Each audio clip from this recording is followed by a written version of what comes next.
55 سے لے کر 55 تک مکمل زندگی وہ قربانی کا دوسرا نام ہے۔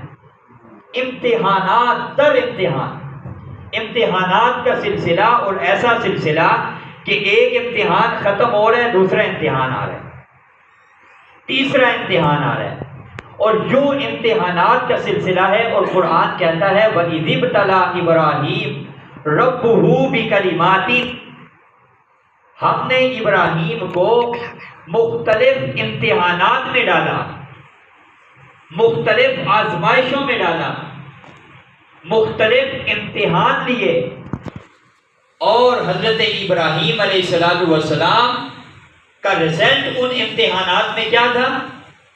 آپ کی کامیابی کا معیار کیا تھا؟ فرمایا فَأَتَمَّهُنَّ، ابراہیم علیہ السلام ہر پیپر میں 100/100 نمبر لے کر کامیاب ہوتے چلے گئے۔